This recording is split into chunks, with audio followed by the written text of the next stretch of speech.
Alright, so it is about 6:30 in the morning. I forgot to look. And today I've decided I am going to be going shooting. I've been planning on making a lot of shooting videos for some time now. But truth be told, I haven't actually been out in about 6 months' time for various reasons, time, money, that sort of thing.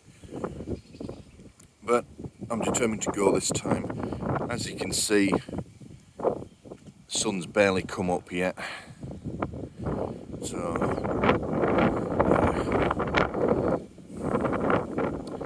but no, I'm determined to get out. So that's what we're going to do. I'm just going to go pick the other half up from work first, and then we can get going. So, as you can probably tell from the title of the video, things didn't exactly go as I planned. I picked the other half up from work, came back, plan was to have a quick cup of tea and then get going. Then, unfortunately, this happened.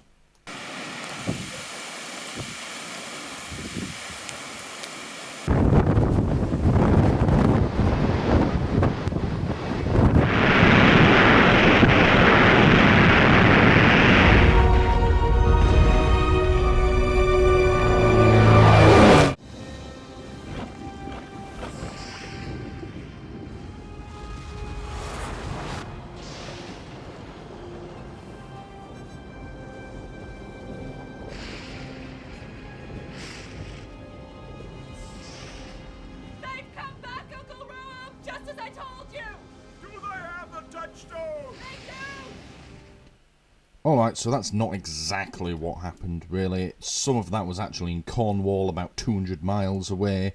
Some of that was a nuclear explosion, some of that was some ridiculous film from about 10 years ago, and some of it was from Stargate. So I may be exaggerating, but if I am, it's not by much.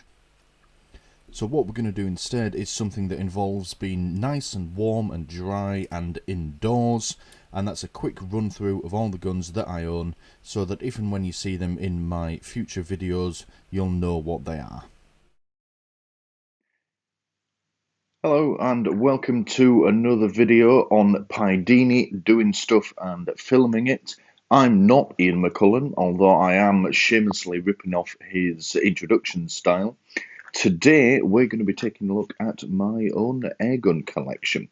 As you saw from the introduction, and you could probably tell from the title of the video as well, I did have a day out shooting planned. I was going to be going up to my favourite airgun range, which is Holt Woodland Archery and Airgun Club, up in Holt in Norfolk. But that didn't exactly go to plan. The weather turned rather quickly, and it was just never going to happen. It was never going to be enjoyable, rather. Even as I filmed this, we're having a bit of weather outside. We've just got the tail end of Storm Eunice passing through. There's still a fair bit of wind and rain out there. So what we're going to do instead, we're going to go through all my guns in roughly the order that I bought them in. Quick introduction. I am going to do a more detailed video on each of these in the future, but for now we're going to do a quick introduction and a quick look around some of the equipment that I've built up over my years of shooting as well. Okay, so starting off with this gun, for no other reason than this is the first gun I ever bought. Not the first gun I ever shot. I did used to do a fair bit of airgun shooting when I was a kid, when I was in the Scouts. But seemed like a good place to start. This is a Comet Phoenix, otherwise known as a Comet Phoenix 400 or Mod 400. It is a brick barrel Springer gun. As you see, it comes down there. It's a full power rifle, pushing out at the moment about 11.5 to 11.8 foot-pounds. Legal limit for those of you that aren't in the UK is 12 foot-pounds where we are. I have a Hawk scope on the top. This is the third scope I've had on this rifle. I still have the other two. I'm using them on other guns, but slowly over time I ended up needing to upgrade the scope. It's running on Sports Match single piece mounts, and the other thing is it's got a brass trigger guard in here. That's a custom job from a very good friend of mine. And lastly, you can see that little sticker there. It's also running on a Welsh Willy tuning kit on that. I will admit I had some problems with this rifle some time ago, and one of those tuning kits sorted it right out. So that's my first gun. I also describe it as my main gun. It's by far and away the best objectively that I have, and it's a very good all-rounder as well. It's great for plinking, target shooting, and I have known people to go hunting with this gun as well, the previous owner, for example. So that's the Comet Phoenix to start off with. Alright, so next up is the BSA Cadet Major. This is part of what I call my antique collection. It's dated sometime in the 50s, as far as I can tell from the serial number. Although, as always, when you're doing research on the internet, you do get a lot of conflicting information, but the general consensus seems to be sometime in the 1950s for it. This is another brick barrel Springer on there, like that, and it's also just a very nice gun to shoot. It really has stood the test of time, which is testament to the old BSA guns. Feels great to hold it. It is a junior rifle, which I suppose only adds to the shooting experience. When you're an adult, it's very easy to keep a hold of. But yeah, it's lovely to shoot. It really is. Open sights, iron sights only with it. There's no scope rail. But yeah, that's the second rifle I bought. Got it second hand, obviously. I got it cheap on the Ely market, to be precise. So that's the second one, the BSA Cadet Major. Alright, so up next we're actually going to do two at once here because they are, although they look very different, actually the same gun. The Crossman 2240 CO2 powered pistol. I have two of these. I got this one first. This one was second hand on the Ely market. Got it really quite cheap. And when I saw it, I bought it mainly for two reasons. One, you don't often see air guns for sale just out on an open public market on that. So yeah, I was quite keen to have it for that reason. Also, at the time, I was really into season 1 of Stranger Things on Netflix. And if you look closely, you do actually see this gun used as a prop. It's dressed up as a sort of tranquilizer gun in it. I was sat there watching that episode thinking, I know that gun. Where have I seen that before? And of course, I'd seen them online. I knew it as the Crossman 2240. So the opportunity came up to buy one literally a day or two later after seeing them on telly. So I had to have it. So I have the one. This is a second-hand one. It's quite old. The 2240 has been in production for quite some time on that. And then we have the next one, which is another 2240. See if I hold this one up there. You can see how it slots into all these extra bits. And that's the same gun. This one I bought brand new from Thetford Guns and Country Clothing over in Thetford. It was a 30th birthday present from myself to myself on that, and I'd seen a number of guns online. Anyone who knows a little bit about the 2240 will know they are very easily modified, and custom jobs are extremely popular with them. And I wanted to go down the route of making a rat catcher style type of gun. So we started with a base 2240. The scope was a spare one. This is one of the scopes that used to be on my Comet Phoenix. And that's actually the scope that was on it when I first bought it. And we got the mounts on there. I didn't go down the steel and breech options. At the time, I didn't have the money. And over time, it's actually proven unnecessary. I don't really need it. So we went with the Sportsmatch Pro Blocks mounts for the 2240 that allow you to add a scope. The stock is an official Crossman accessory. And that was on eBay. And that's this little thing here that holds the spare CO2 capsules. That was actually on wish.com. It's designed to hold like 50 caliber ammunition out in where we're allowed those things out in America, but I just use it to put spare CO2 capsules in, and it fits nicely over the stock. The light is taken from my old mountain bike. I don't get out nearly as much as I should on the bike, but there we go. It was spare, and it makes a really good gun lamp. It's adjustable, so you can adjust the width of the beam. And the silencer or suppressor, depending on which way you're inclined, is actually designed for a 2.2 rimfire rifle. So on a simple CO2 powered pistol, it actually does a really good job of quietening it down. The loudest noise you hear from this, even on a brand new CO2 capsule, is the noise of the action rather than the muzzle report. Right. So that is my birthday present to myself. Modified 2240, and it does exactly what I wanted it. So it's really compact. You can get it right in. The only downside is you don't really have anywhere to hold it. You can hold it here by the lamp, but then you find that bit, it does have some flex in it. So if you're looking through the scope, the light is moving around, and you don't really want to be holding it by here. That's just a bit daft. For one, you're going to get your thumb in the way of the scope. And yeah, you want to try avoid holding the barrel of a gun whilst you're shooting it. So the only real place to put your other hand is here. Unfortunately, that does then mean that you're supporting most of the gun weight with this arm, and it does ache a bit. But if the opportunity ever comes up to do some ratting, this would be my first port of call, especially if it's in some compact places or tight spots. You can really get in, and it's a really compact system that we've got here. So yeah, I'm quite proud of it, and it's one of my favourite guns. Is that, and it's the 2240 is very accurate as well. On that, you can really do some spot on shooting with it. Okay, moving on. So moving on to another member of what I call my antique collection. This is a Comet Model 5, or Mod 5, depending on who you ask.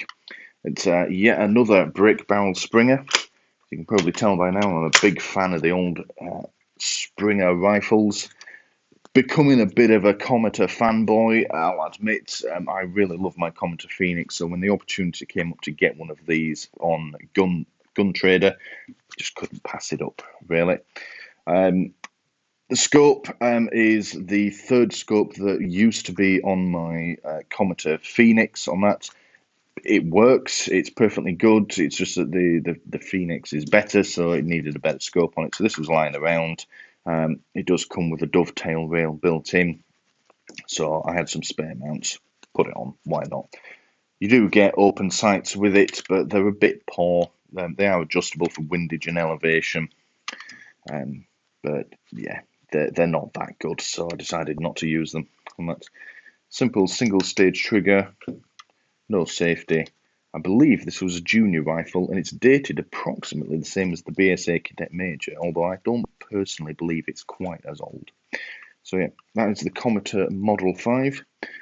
One more rifle to do, and then we'll move on to the pistols. Alright, so last of the rifles, this is a Dina Mod 16 on it. Now, this is, for lack of a better word, a kid's rifle. I won't even call it a junior rifle, it's a kid's rifle. You can tell as I hold it, I'm so hunched in, it's very, very small. It has almost no power. I think the most I recorded out of it on the chronograph was literally 1 foot-pound with some very light pellets. It's below even that most of the time. It's a plinking gun. It has no other purpose. You're there, you're knocking tin cans over, and you won't even pierce the cans, you will just knock them over. I bought it because it was cheap and it looked nice. And to be fair, it's actually quite a pretty gun on that. It really does remind me of the old cowboy rifles. That's it. It's another brick barrel Springer. Single action trigger, no safety. Another part of my antique collection, you could say. On that, but actually quite a pleasure to shoot. It is accurate to about 5 yards. It's about the only gun that I probably could shoot indoors as well if I was so inclined, because it has so little power. But I don't regret buying it. It's very pretty.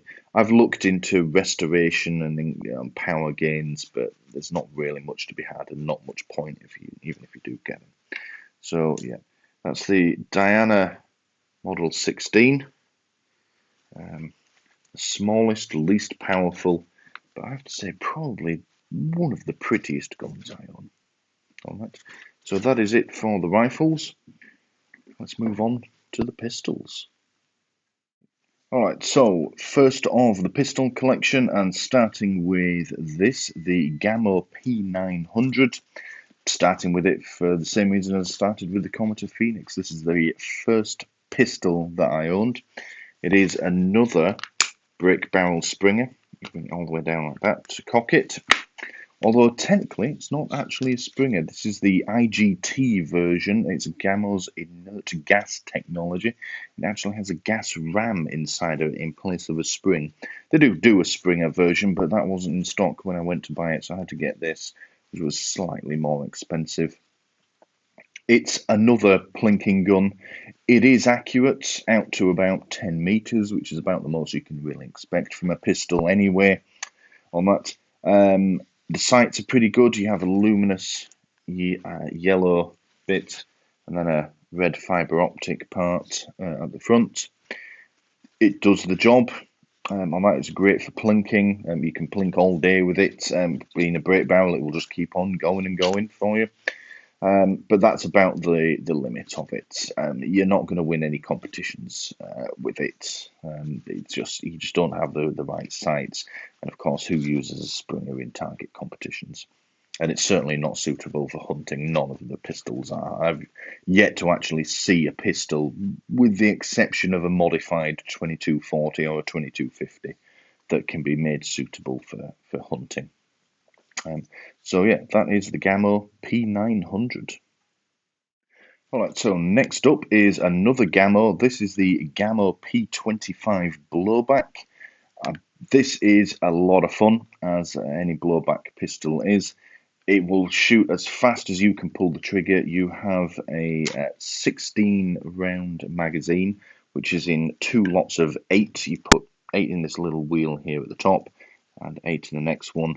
Once you've shot it, you drop the magazine out, flip it over, put it back in, and do the next 8 on that. And each time you pull the trigger, this slide moves back. And especially when it's a fresh capsule of CO2, it moves back with some kick. You really feel like you're shooting a gun with this on that. Interesting trigger. It is single stage, but feels like a 2-stage trigger because as you pull it, there's a click. If you can hear that, what you're actually doing with that first stage is rotating the top bit of the magazine to bring the next pellet in line with the barrel. So whilst it's kind of a single stage, it actually feels like a 2-stage because with each trigger pull, you get the click that rotates the magazine, and then you get the actual shooting of the gun. So yeah, a lot of fun, highly recommend. Obviously, you're not going to win any accuracy competitions, but that's not the point of a gun like this. So yeah, that is the Gamo P25. Alright, so next up is one of only 2 replica guns that I own. This is the Webley Service Revolver. I love this gun. I would have to say, with the exception of the 2240, although I count that as in my rifle collection, this is probably my favourite pistol. It is an iconic firearm used by British Armed Forces as well as a number of other organisations for literally decades on that, including in 2 world wars. And that it has the exact same function as the original revolver. You get 6 shots in it. It is single action and double action. The only real difference being that this is legal, because actual handguns are illegal here in the UK and have been for some time. This is a CO2 powered pellet pistol, and it's absolutely brilliant, really. It's got rave reviews. There's actually 2 other versions of this available now since I bought this. They do a police version and a civilian version, the main difference being different barrel lengths. I do plan on getting those 2 as well when I can get the money together. But yeah, this is the Webley Service Revolver. The other thing that's quite cool that you get with it is in the box, you get a copy of the Small Arms Training pamphlet from 1937. They handed these out to soldiers. I believe it was mainly officers that did this sort of training. They were the sort of people that carried this as their sidearm. Regular enlisted men would have, of course, had a rifle, but yeah, it shows you the correct way to hold the weapon and to ready yourself for combat. And it introduces you to a new discipline of shooting that's called point shooting. You literally bring the gun up and shoot. No time to aim, and you were expected to be accurate using that type of shooting back in the day with this gun. So yeah, very interesting. It was great fun learning to do it the way they used to do it, and also just look at it. It's just gorgeous as well. So it's a brilliant example there made by Webley as well. Webley is still around. They're making air guns, not making actual powder burners anymore, but they're still making air guns, and of course they've released this. Okay, moving on to the second to last pistol now. Alright, so the second to last gun in the collection. This is a Remington 1911. It's the only other replica gun that I own. It's a replica, of course, the Colt 1911, made famous from, well, just about any American war film. You will see this gun on that. And just like my other one, it's a gorgeous gun and it's great fun. It's blowback. It works single action for the first shot, and then with each one the slide moves back. With each shot after that, and cocks the hammer, just like the original real 1911. You even get, when the magazine is empty like it is now, the slide will lock open, and you have to reload it and release it before you can carry on shooting. Grip safety on that. The only difference is they have added a manual safety to it. To my knowledge, the original 1911 didn't have that, but they've obviously just added that to meet modern safety standards. And the main difference with this, or the only other difference really, is it's a BB gun. It's the only one of my guns, or rather, the only one of my guns that I actually take to the range and use that uses BBs. It's not really an issue, even if it's shot pellets. You're never going to win any accuracy competitions with this. It's literally just a lot of fun to shoot. You've got the blowback action, the way you can, the slide locks open, you can, it locks open like that, and then you eject the magazine. And that holds your BBs and your CO2 capsule. You can eject it without losing all the gas, which is good as well, to reload it, and you whack it back in, and away you go again. It's great fun. Just to cock that. So yeah, not the best in terms of finish quality. Some of the paint has started to come off around the grip, but it was second hand, it was cheap, and it works regardless of the paint that's on it. So it's still a lot of fun. Great for making a lot of noise down the range and being a little bit antisocial. Alright, so a few of you are probably noticing the change in camera angle as I go into this last gun. Reason being is, for whatever reason, the microphone dropped out when I recorded this last night. So I'm just about getting towards the end of the edit, and I noticed that, so I'm having to re-record this bit. This is the last gun and last pistol. Normally you save the best for last. In this case, I've actually saved the worst for last. This is, I can't even remember what make this is because it's not actually on here. I think it's an FS, whatever that means. It just says FS 1207 on here. That's the model number, but I don't know what the make is. And this is the worst gun I own. It probably should have been an indication when I was able to pick it up for less than £30 on a car boot sale, brand new. But I just bought it anyway. It's an airsoft gun. It shoots plastic BBs. It can't handle metal ones. It jams up, and then you have real difficulty clearing it. But I know that there are some good quality airsoft guns out there, and this isn't one of them. You could probably use it for airsoft, and if I ever do get into that, which seems unlikely, I'll take this with me. But no. The grips just come off. They're meant to be attached because they broke, and I had to glue it down on that. The main thing is it has this safety here at the side of it. At the moment it's on fire and there's no gas in it, so it's safe to do this. pull it, that's perfectly fine. If you put it to safe, it feels like it stops, but all you have to do is pull the trigger a little bit harder and it will still fire on that. Good points about it, it is an all metal construction apart from these plastic grips. Even the magazine has a fair bit of weight to it, feels like a quality bit of kit. Unfortunately, shooting it is another matter. So yeah, save the worst till last, and I have had to record this section, although, to be fair, the first time around I realised I did spend far too long talking about this. I will still do a proper review of this gun, as I'm going to do with all my other ones, just in case anyone is interested in hearing more about it. Don't know why. But yeah, that's the last one. Save the worst till last. And we're now going to move on to look at some of the equipment that I've built up over the years.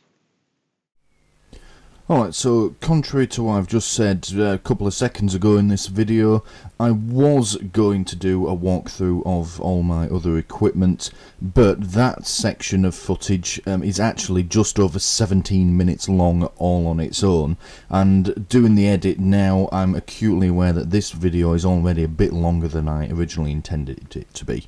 I'm still going to publish the walkthrough, but I'm going to do it as a separate video, a sort of part 2 to this introduction. And I'll set them to release both at the same time, so you'll be able to watch them both. But for now, all that remains to be said is thank you for watching, and if you do want to check out any of my other content, I make a wide range of content for it. I have a wide range of hobbies which form the source for most of my content. I try and make videos as often as I can as well, and that's pretty much what I do. I go through life, I do things, and I film them.